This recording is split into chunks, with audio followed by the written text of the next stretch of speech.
പഹൽഗാം ഭീകരാക്രമണത്തിൽ സുരക്ഷാ സേനയുടെ തിരച്ചിൽ ഊർജിതം. ഭീകരർ തെക്കൻ കാശ്മീരിലെ വനമേഖലയിൽ ഉണ്ടെന്നാണ് വിലയിരുത്തൽ. തെക്കൻ കാശ്മീർ കേന്ദ്രീകരിച്ച് ഇന്നും തിരച്ചിൽ തുടരും. അതേസമയം അതിർത്തിയിലെ പാക് പ്രകോപനം തുടരുകയാണ്. പഹൽഗാം അന്വേഷണത്തിൽ NIA സംഘം 50 പേരെ കൂടി കസ്റ്റഡിയിൽ എടുത്തു എന്നാണ് പുറത്തുവരുന്ന വിവരം. പ്രദേശവാസികളായ ആളുകളെയാണ് കസ്റ്റഡിയിൽ എടുത്തത്. ചോദ്യം ചെയ്യുന്നത് വിവരങ്ങൾ നൽകാൻ ശ്രീനഗറിൽ നിന്നും S. നന്ദഗോപൻ നമ്മോടൊപ്പം ചേരുന്നുണ്ട്. നന്ദഗോപൻ, പഹൽഗാം ഭീകരാക്രമണത്തിൽ സുരക്ഷാ സേന തിരച്ചിൽ ഊർജിതമാക്കുകയാണ്. ഭീകരർ തെക്കൻ കശ്മീരിലെ വനമേഖലയിൽ ഉണ്ടെന്നാണ് വിലയിരുത്തൽ. കൂടുതൽ വിവരങ്ങൾ. നിഖിലെ, ഭീകരാക്രമണം നടന്ന് 9 ദിവസം പിന്നിടുന്നു. അതായത് കഴിഞ്ഞ 22-ാം തീയതിയാണ് 26 പേരുടെ ജീവനെടുത്ത ഭീകരാക്രമണം ഉണ്ടായത്. അതിനുശേഷം ഭീകരവാദികൾ കാടിനുള്ളിലൂടെ രക്ഷപ്പെടുകയായിരുന്നു. പൈൻ കാടുകളിലൂടെ സഞ്ചരിച്ച് അനന്തനാഗ് വനമേഖലയിലേക്ക്, അവിടെ നിന്നും ത്രാൽ എന്ന് പറയുന്ന ഒരു ഗ്രാമത്തിലേക്കെത്തി. ത്രാലിൽ അവിടെ ഭീകരവാദികളുടെ സാന്നിധ്യം തിരിച്ചറിഞ്ഞ് സുരക്ഷാ സേന അവിടെ എത്തിയപ്പോഴേക്കും അവിടെ നിന്നും അവർ രക്ഷപ്പെട്ടിരുന്നു. പിന്നീടാണ് കുൽഗാം വനമേഖലയിലേക്ക് എത്തപ്പെട്ടത്. കുൽഗാം വനമേഖലയിൽ വെച്ചിട്ട് ഈ ഭീകരവാദികളുടെ അടുത്തേക്ക് പോലും ഈ പ്രത്യേക ദൗത്യസംഘം എത്തിയിരുന്നു. അങ്ങനെ എത്തിയ ഒരു സാഹചര്യത്തിൽ ഈ ഭീകരവാദികൾ ഈ പ്രത്യേക ദൗത്യസംഘത്തിന് നേരെ വെടിയുതിർക്കുന്ന സാഹചര്യമുണ്ടായിരുന്നു. എന്നാൽ പ്രത്യാക്രമണം നടത്തിയെങ്കിലും അവരെ വധിച്ചില്ല എന്നുള്ളതാണ് യാഥാർത്ഥ്യം. യഥാർത്ഥത്തിൽ ഡൽഹിയിൽ നിന്നും കർശന നിർദ്ദേശമുണ്ട്. പരമാവധി അവരെ ജീവനോടുകൂടി തന്നെ പിടികൂടണം. എങ്കിൽ മാത്രമേ പാകിസ്ഥാൻ്റെ പങ്ക് അത് ലോകരാഷ്ട്രങ്ങൾക്ക് മുന്നിൽ വ്യക്തമാക്കാൻ കഴിയൂ എന്നുള്ളതാണ് പ്രധാനമായും സൂചിപ്പിക്കുന്നത്. അതുകൊണ്ട് തന്നെ ഇവരെ പരമാവധി ജീവനോടുകൂടി പിടികൂടാൻ ആണ് അത്തരം ശ്രമങ്ങളാണ് നടക്കുന്നത്. അല്ലാത്ത പക്ഷേ ഇവരെ നേരത്തെ വധിക്കാമായിരുന്നു എന്നുള്ളതാണ് പ്രത്യേക ദൗത്യസംഘം കണക്ക് കൂട്ടുന്നത്. ഏതായാലും അതിനുവേണ്ടി ഇപ്പോഴും തിരച്ചിൽ തുടരുകയാണ്. കഴിഞ്ഞ ദിവസം ഇവരുടെ കുൽഗാം മലമേഖലയിൽ അവരുടെ സാന്നിധ്യം വ്യക്തമായി.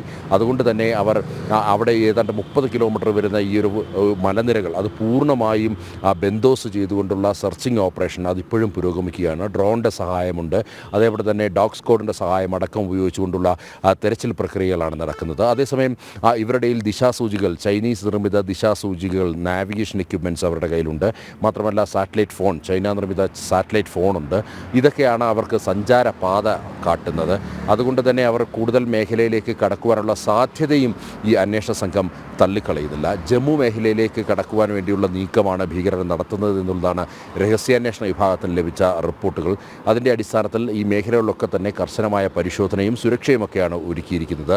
ഈ ജമ്മു മേഖലയിലേക്ക് കടന്നുപോകുന്ന വാഹനങ്ങളടക്കം കൃത്യമായി പരിശോധിക്കുന്നുണ്ട്, യാത്രക്കാരെ പരിശോധിക്കുന്നുണ്ട്, തിരിച്ചറിയൽ കാർഡുകൾ കൃത്യമായി തന്നെ പരിശോധിക്കപ്പെടുകയാണ്. ഇങ്ങനെ എല്ലാ രീതിയിലുള്ള സമഗ്രമായ പരിശോധനയാണ് ഈ മേഖലകളിൽ ഈ ഭീകരർക്കായി നടത്തുന്നത്. തിരച്ചിൽ ഇനിയും തുടരുമെന്നുള്ളതാണ് വ്യക്തമാക്കുന്നത്. അതായത് ഈ ഭീകരരെ ലഭിക്കും വരെ തിരച്ചിൽ തുടരും. അതും ജീവനോടുകൂടി പിടികൂടുവാൻ വേണ്ടി പരമാവധി ശ്രമിക്കുമെന്നുള്ളതാണ്. മറ്റ് നിവൃത്തിയില്ലെങ്കിൽ മാത്രമേ അവരെ വധിക്കുവാനുള്ള സാധ്യതയുള്ളൂ എന്നുള്ളതാണ് സുരക്ഷാ വൃത്തങ്ങൾ വ്യക്തമാക്കുന്നത്. അതേസമയം ഇപ്പോഴും NIA അന്വേഷണത്തിൻ്റെ ഭാഗമായി തന്നെ ഈ ബൈസരൺ വാലിയിൽ അവർ ക്യാമ്പ് ചെയ്യുകയാണ്. ഒരു IG, DIG, SP റാങ്കിലുള്ള ഉദ്യോഗസ്ഥരുടെ നേതൃത്വത്തിൽ പ്രത്യേക സംഘമായി തിരിഞ്ഞുകൊണ്ടുള്ള അന്വേഷണമാണ് നടക്കുന്നത്. ഇപ്പോൾ പ്രാദേശികമായിട്ടുള്ള 50 പേർ കസ്റ്റഡിയിലുണ്ട്. ഇവരെ ചോദ്യം ചെയ്തു വരികയാണ്. മാത്രമല്ല CCTV ദൃശ്യങ്ങളടക്കം കൃത്യമായി തന്നെ പരിശോധിക്കുന്നുണ്ട്. ഇതിനൊക്കെ അപ്പുറത്തേക്ക് ശാസ്ത്രീയ തെളിവുകൾ ശേഖരിക്കുന്നതിൻ്റെ ഭാഗമായി അവർ 3D മാപ്പിംഗ് അടക്കം നടത്തുന്നുണ്ട്. നേരത്തെ ഈ ബൈസരൺ വാലിയിൽ നടന്ന സംഭവം NIA പുനരാവിഷ്കരിച്ചിരുന്നു. അതിനൊക്കെ അപ്പുറത്തേക്ക് ഇപ്പോൾ ലഭ്യമായ വിവരങ്ങളനുസരിച്ച് ജമ്മു കാശ്മീർ പോലീസിലെ ഒരു 4 പേർ കസ്റ്റഡിയിലുണ്ട്. SI റാങ്കിലുള്ള ഒരാൾ അടക്കം 4 പേർ കസ്റ്റഡിയിലുണ്ട് എന്നുള്ളതാണ്. അവരെന്ന് അവിടെ ഡ്യൂട്ടിക്ക് നിയോഗിക്കപ്പെട്ടവരാണെങ്കിൽ അവർ ആ സമയത്ത് അവിടെ ഉണ്ടായിരുന്നില്ല എന്നുള്ളതാണ്. അത് ഏതെങ്കിലും തരത്തിൽ ഭീകരവാദികൾക്ക് സഹായം ചെയ്യാൻ വേണ്ടിയാണോ അവർ അവിടെ നിന്നും മാറി നിന്നത് എന്നടക്കമാണ് ഇപ്പോൾ പരിശോധിക്കുന്നത്. മാത്രമല്ല ചിലരെ നർക്കോ അനാലിസിസിന് വിധേയമാക്കുമെന്നുള്ളതാണ് NIA വ്യക്തമാക്കിയിരിക്കുന്നത്. ഇങ്ങനെ ഒരു കോണിൽ ഭീകരർക്കായി തിരച്ചിൽ തുടരുമ്പോഴും NIAയുടെ അന്വേഷണം കാര്യമായി തന്നെ പുരോഗമിക്കുകയാണ്.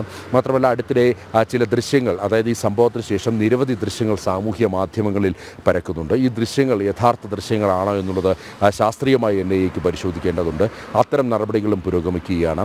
മാത്രമല്ല അവിടെ ഉണ്ടായിരുന്ന അന്ന് ആ സംഭവ സ്ഥലത്ത് ഉണ്ടായിരുന്ന വിനോദസഞ്ചാരികളെ ഒക്കെ തന്നെ നേരിട്ട് കണ്ട് മൊഴിയെടുക്കുവാനും അവരുടെ പക്കൽ ഏതെങ്കിലും തരത്തിലുള്ള ദൃശ്യങ്ങളുണ്ടെങ്കിൽ അതൊക്കെ തന്നെ ശേഖരിക്കുവാനുമാണ് NIA തീരുമാനിച്ചിരിക്കുന്നത്.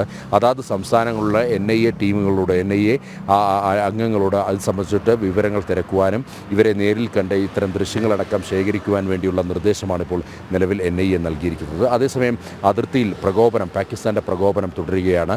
ബാരാമുള്ള, ഉറി, അതേപോലെ തന്നെ ഇങ്ങനെ ലൈൻ ഓഫ് കൺട്രോൾ ആകെ തന്നെ കഴിഞ്ഞ രാത്രിയിലും പാകിസ്ഥാൻ വെടിനിർത്തൽ കരാറുകൾ ലംഘിച്ചുകൊണ്ട് ഭാരതത്തിൻ്റെ സൈനിക പോസ്റ്റുകൾക്ക് നേരെ BSFിൻ്റെ പോസ്റ്റുകൾക്ക് നേരെ വെടിയുതിർക്കുന്ന സാഹചര്യം ഉണ്ടായിരുന്നു. ശക്തമായ നാണയത്തിൽ തന്നെ BSFും തിരിച്ചടിച്ചിട്ടുണ്ട്. മാത്രമല്ല കഴിഞ്ഞ ദിവസം ഭാരതത്തിൻ്റെ സൈനിക ഓപ്പറേഷൻ മേധാവി പാകിസ്ഥാന് കൃത്യമായി തന്നെയുള്ള വാണിംഗ് നൽകിയിട്ടുണ്ട്. ഇത്തരം സാഹചര്യം മേലിൽ ഉണ്ടാകരുത് എന്നുള്ള നിർദ്ദേശം നൽകിയിട്ടുണ്ട്. കർശനമായ എതിർപ്പ് പ്രകടിപ്പിച്ചിട്ടുണ്ട്. പാകിസ്ഥാൻ പട്ടാളത്തിനെ ഇത് സംബന്ധിച്ചിട്ടുള്ള എതിർപ്പും അതേപോലെ തന്നെ അതൃപ്തിയും ഒക്കെ തന്നെ ഭാരതത്തിൻ്റെ സൈന്യത്തിൻ്റെ ഓപ്പറേഷൻ മേധാവി കൃത്യമായി ധരിപ്പിച്ചിട്ടുണ്ട് എന്നുള്ളതാണ് സൈനിക വൃത്തങ്ങൾ വ്യക്തമാക്കുന്നത്. നിഖിൽ.